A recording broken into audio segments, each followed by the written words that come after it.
Have you ever known one of those people who changes depending on whom they're with? Let me describe them for you a little bit. You know the type. They're the kind of person whose personality actually seems to change or to morph depending on who they're hanging around. Do you know people like that? Please understand, I'm not talking about the person who's intentionally fake. No, I'm talking about the person who actually changes in terms of their values and their personalities depending on the people that are around them. Do you know anybody like that? Well, this morning I want to introduce you to a man whose change will surprise you. He will change amazingly depending on who he's with. So grab your Bibles and turn with me to 2 Chronicles 23. 2 Chronicles chapter 23. And as you're going to 2 Chronicles 23, let me spend a little bit of time reviewing where we are in 2 Chronicles. We've started 2 Chronicles with the idea of looking at the hearts of the kings. The chronicler loves to focus on the word heart in his text. And so we're looking at the hearts of the kings, trying to see what God did in their lives, and from that, seeing how our hearts need to change. We found that our hearts need to be set. They need to be focused on serving God. We need hearts that are readily focused on God. We've also learned that the heart, as the chronicler uses it, is not just the thing that pumps blood or the seat of emotions. It is the seat of who you are. It's the intellect. It's the core person. And that heart needs to be brought into conformity with God. Well, you may remember that over the last 2 weeks we've been studying the hearts of two kings that were not devoted to God. These men were Jehoram and his son Amaziah. And we've studied the woman who was behind these two kings, the evil queen Athaliah. She was the wife of one, the mother of the other, and she was thoroughly wicked. Athaliah was the daughter of Jezebel and Ahab, and they had brought her up with the idea, with the training, that she needs to do whatever it takes to stay in power, and that's what she did. She decided to eliminate the entire house of David. She wanted to eliminate all the male descendants of David so that she could take the throne of Judah for herself. So she ordered the execution of her sons, her stepsons, her grandsons. And they were all killed. Her focus, again, was to eliminate all competition for the throne. But there was one lady, a stepdaughter to the evil king, a lady named Jehoshaphat, who rescued one of the babies as they were being killed. And she took that baby and she hid that baby. She hid that baby in one place where the evil queen would never think to look and where the evil queen would never go. She hid him in the temple of the Most High God. Now, as you may remember from last week, the Princess Jehoshaphat was also married to a guy whose name was Jehoiada, and Jehoiada was the high priest in Jerusalem at that time. And once the baby was safely hidden in the temple, Jehoiada took charge of the baby's protection and the baby's interests. Jehoiada was a devout follower of God, but he lived in a kingdom that was ruled by an evil queen who hated God.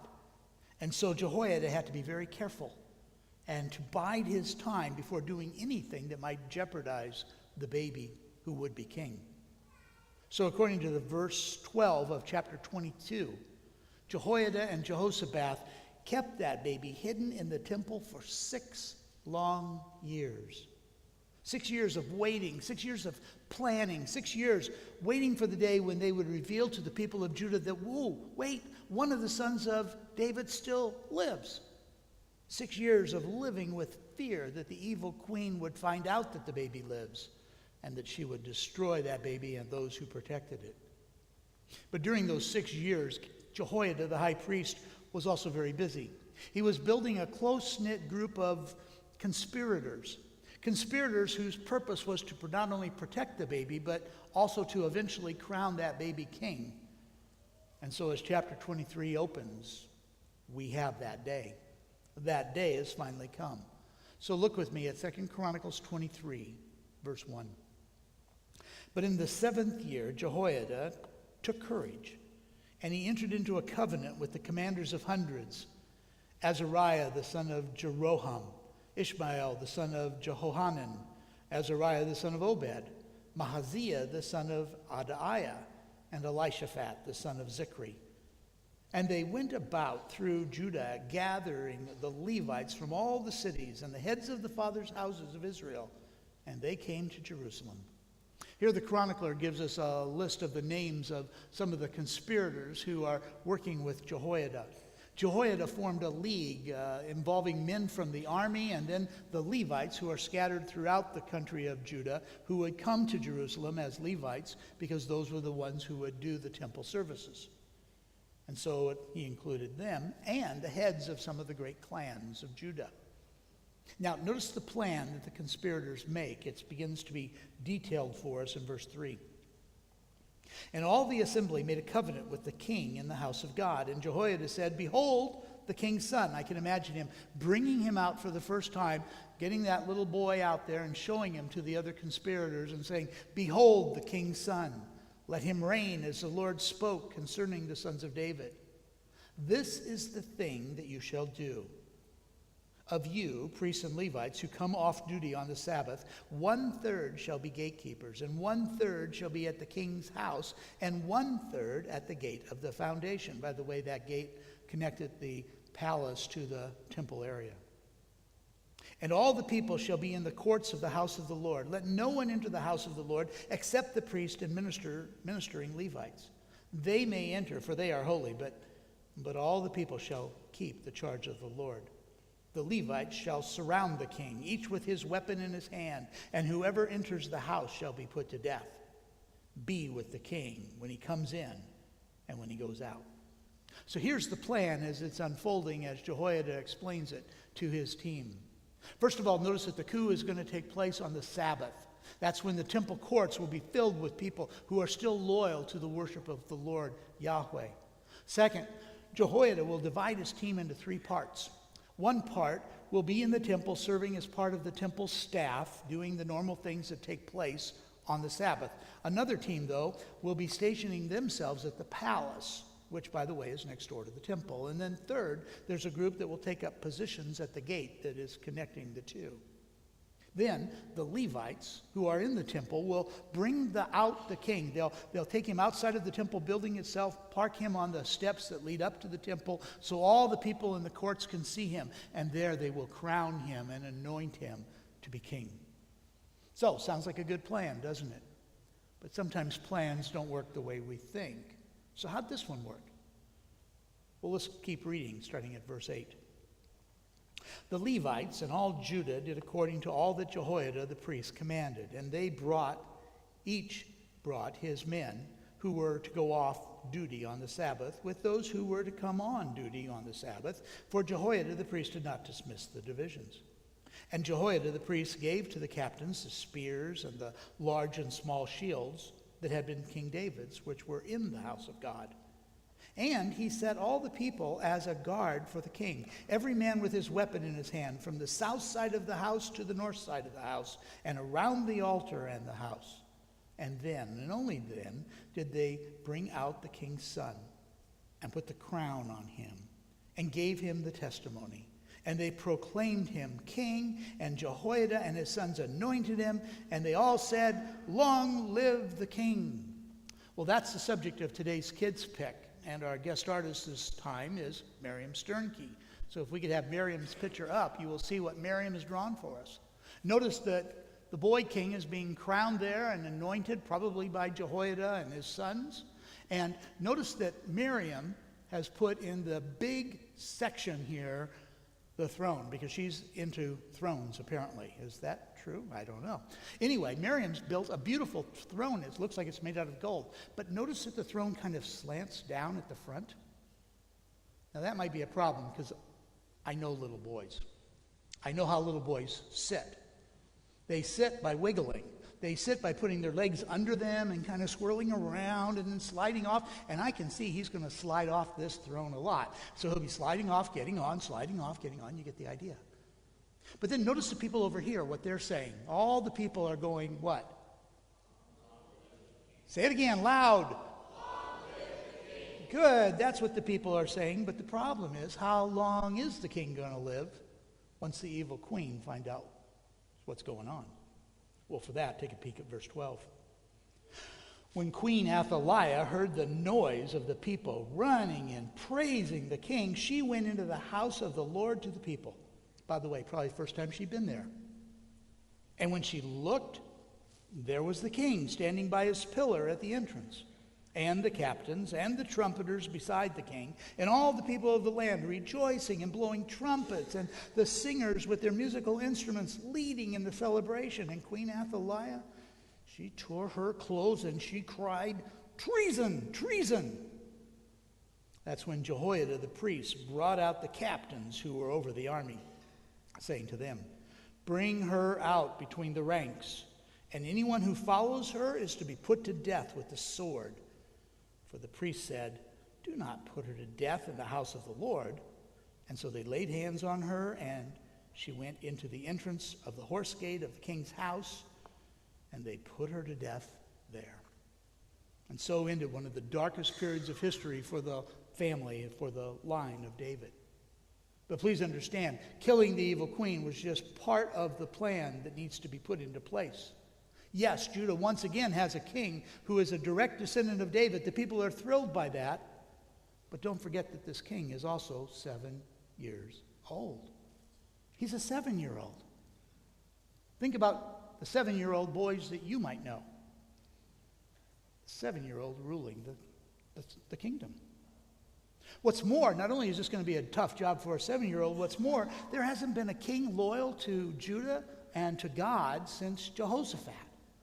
Obviously, the kingdom has a long, long way to go, and so Jehoiada and his team have much to do. So where do they start? Well, check out verse 16. And Jehoiada made a covenant between himself and all the people and the king. And here's what the covenant said. The covenant said that they should be the Lord's people. Now think about this. Isn't this a great covenant? They're all agreeing that they must be God's people. This is a great place to start.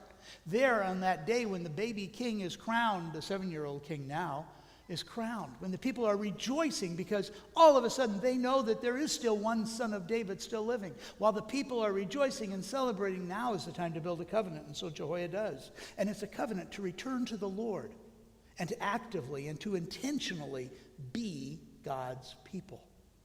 And look how the people respond in verse 17. Then all the people went to the house of Baal. Oh, maybe I should keep reading because they just didn't go there to go there. They went to the house of Baal and tore it down. And his altars and the images they broke into pieces. And they killed Mattan, the priest of Baal, before the altars. And Jehoiada posted watchmen for the house of the Lord under the direction of the Levitical priest and the Levites whom David had organized to be in charge of the house of the Lord, to offer burnt offerings to the Lord, as it is written in the law of Moses, with rejoicing and with singing according to the order of David. He stationed gatekeepers at the gates of the house of the Lord so that no one should enter who was in any way unclean. And he took the captains, the nobles, the governors of the people, and all the people of the land, and they brought the king down from the house of the Lord, marched through the upper gates to the king's house, and they set the king on the royal throne, and he slid off. And they put him back on again.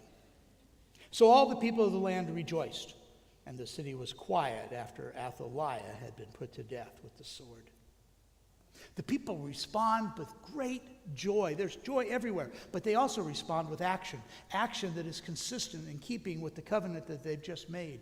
In verse 17, the people all troop over to the temple of Baal, and they tear it down, and they destroy the priests. And then they go back to the boy king, by who, the way they left, standing on the temple steps at the temple of God. And they take him and they take him to the palace and they put him on the throne. And so ends that great day when Joash is made king. But from here on out, the day-to-day rule of the kingdom still needs to happen. The vows of the covenant need to be maintained. And how is a 7-year-old going to do that? Check out the first 3 verses of chapter 24. Joash was 7 years old when he began to reign, and he reigned 40 years in Jerusalem. His mother's name was Zibiah of Beersheba, and Joash did what was right in the eyes of the Lord all the days of Jehoiada the priest. Jehoiada got for him 2 wives, And he had sons and daughters. By the way, that last part probably took place a bit later than when he was 7 years old, because 7-year-olds don't do so good on those last things. Anyway, the 7-year-old king was able to rule, and notice why. Because the Lord's king and the Lord's high priest were working together. They were working together. Joash was king, Jehoiada was the high priest and the counselor for the king. And what a team they made.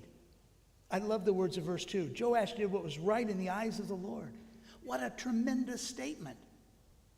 Then look at verse 4, because there's more. After this, Joash decided to restore the house of the Lord. I imagine he had lived there, remember, for the first 6 or 7 years of his life. And after he gets into the palace, he sees how nice the palace is and how the temple has been left in ruins. And so, verse 5, he gathered the priests and the Levites and said to them, "Go out to the cities of Judah and gather from all Israel money to repair the house of God from year to year, and see that you act quickly." But the Levites did not act quickly. And so the king summoned Jehoiada the chief and said to him, "Why have you not required the Levites to bring in from Judah and Jerusalem the tax levied by Moses, the servant of the Lord, and the congregation of Israel for the tent of testimony?" For the sons of Athaliah, that wicked woman, had broken into the house of God and had also used all the dedicated things of the house of the Lord for the Baals. Apparently, the temple was in desperate need of repair and restoration. In truth, it had been more than 100 years since Solomon had built the temple.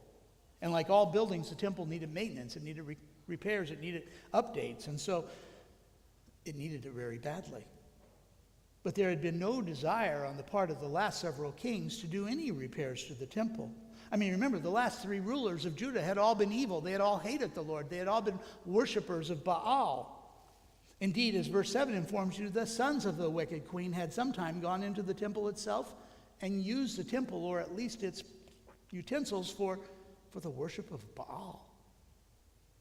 And so Joash sent out the Levites to collect money from the people. But the Levites did not act quickly, and so Joash and Jehoiada came up with another idea. That idea is described for us in verse 8. So the king commanded, and they made a chest, and they set it outside of the gate of the house of the Lord. And proclamation was made throughout all Judah and Jerusalem to bring in for the Lord the tax that Moses, the servant of God, laid on Israel in the wilderness. And all the princes and all the people rejoiced and brought their tax and dropped it into the chest until they had finished.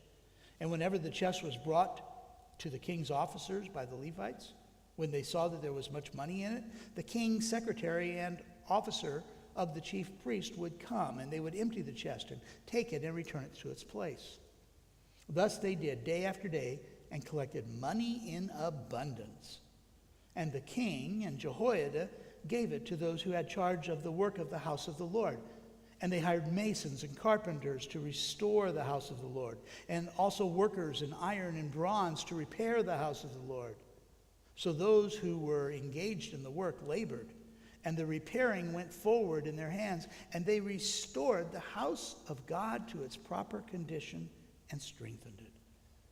And when they had finished, they brought the rest of the money before the king and Jehoiada, and with it were made utensils for the house of the Lord, both for the service and for the burnt offerings, and dishes for incense, and vessels of gold and silver. And they offered burnt offerings in the house of the Lord regularly all the days of Jehoiada. Now, I believe that the chronicler gave us this lengthy section describing the repairs on the temple and how it was done, just to give us an idea of how well this young king worked with his advisor, the high priest, Jehoiada.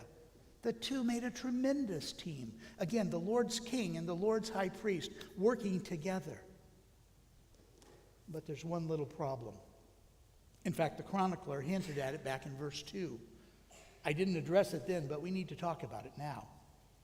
Notice the caveat that the chronicler adds at the end of verse 2, where he writes, Joash did what was right in the sight of the Lord all the days of, not Joash, but Jehoiada, the priest.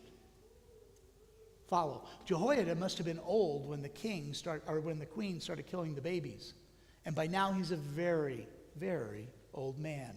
Indeed, look at verse 15. But Jehoiada grew old and full of days, and he died. He was 130 years old at his death, and they buried him in the city of David among the kings, because he had done good in Israel and toward God and his house. God had kept Jehoiada alive for a very, very long time, but eventually God took his servant home to be with him. But hey, Joash is now an adult. He's well trained. He is well taught. Everything should keep going as before, right? Put your eyes on verse 17. Now, notice this. After the death of Jehoiada, the princes of Judah came and they paid homage to the king. Then the king listened to them. And they abandoned the house of the Lord, the God of their fathers, and they served the Asherim and the idols. And wrath came upon Judah and Jerusalem for this guilt of theirs. And yet, God sent prophets among them to bring them back to the Lord. These testified against them, but they would not pay attention. It's a startling thing to see. But Joash went from being a king who did right in the eyes of the Lord to being a king who is worshiping idols. And why? Why does he change? It's because Joash was a man who was easily swayed by others. As long as Jehoiada was his counselor, the king did great. But just as soon as the old priest was gone, Jehoiada changed. He changed. He changed on the basis of who he was with. And the men who he was now with, these princes of Judah, were not like Jehoiada because they were not devoted to God. In fact, they might have been even in power in the days of the old queen. And what happened was that King Joash morphed. He changed. He changed in his values. He changed in his standards to fit with the men that he was now with. When the king's counselors changed, so did the king. And now the king begins to worship idols. He not only abandons the Lord, he abandons the temple that he had worked so hard to rebuild and to refurbish. Man, if I had been God, I would have just smashed him like a bug on a hot sidewalk. But that's not what God does. In grace, God extends more grace to these people. He sends them prophets, several prophets, to bring the king and his counselors back to himself. And yet, Joash and his officials refused to listen. So what does God do next? Well, check out verse 20. Then the Spirit of God clothed Zechariah, the son of Jehoiada the priest. And he stood above the people, and he said to them, "Thus says God, why do you break the commandments of the Lord so that you may not prosper? Because you have forsaken the Lord, he has forsaken you." Zechariah was a man who should have been very familiar to King Joash. Jehoiada, Zechariah's father, had been like a father for Joash too. They may have looked at each other as brothers, or because Jehoiada was so much older, maybe Joash looked at Zechariah as more like an uncle or something like that. This was a man who should have been close to the king. And so God takes this Zechariah, son of Jehoiada, and he uses him as another prophet to get a hold of the king's attention. But notice the message is not just for the king, it's for all of the kingdom of Judah. The prophet's message has two parts. First of all, there's a question. The question basically is, why do you break the commandments of the Lord so that you cannot prosper? In other words, why do you go on sinning so that God won't bless you? But before Joash or any of his counselors can answer in clever reply, Zechariah, the son of Jehoiada, delivers God's punchline. And the punchline is simply this: because you have forsaken the Lord has forsaken you. Now put your eyes on that punchline. Notice the verbs that are used in that short sentence. Both are past tense verbs, denoting action already done. Because you have already forsaken the Lord has now forsaken you. It's over. It's a done thing. The time for repentance is past. So what does the king do? Does he turn to God and go, sorry? Does he repent in sackcloth and ashes? Well, let your eyes rest on verse 21. But they, the king and his counselors, conspired against Zechariah, and by command of the king, they stoned him with stones in the court of the house of the Lord. Thus Joash, the king, did not remember the kindness that Jehoiada, Zechariah's father, had shown him, but killed his son. And when he was dying, Zechariah said, "May the Lord see and avenge." Under the express orders of King Josiah, the people grabbed Zechariah and they stoned him to death in the very temple courts. You remember in the last chapter, when Jehoiada wanted to eliminate the evil queen, they had to haul her out before they took off her head. It wouldn't be done in the temple courts, but now things have come full circle. In just a few years, things have changed and everything's upside down, and now the very king who was crowned in those temple courts is murdering the son of the high priest in those temple courts. The words of verse 22 are downright chilling. Thus Joash the king did not remember the kindness that Jehoiada, Zechariah's father, had shown him, but killed his son. And when he was dying, he said, "May the Lord see and avenge." My goodness, those are the words of the prophet who is being murdered by your command. That's something you don't want to hear from one of God's prophets as he's dying. But you know, I don't think Joash really cared. I think now, under the counselors in which he was working, he no longer even feared the Lord. And so what does God do with such a man as that? Well, look at verse 23. At the end of the year, the army of the Syrians came up against Joash. They came to Judah and Jerusalem and destroyed all the princes of the people. Those were his counselors. They destroyed them from among the people. And then they sent all their spoil to the king of Damascus.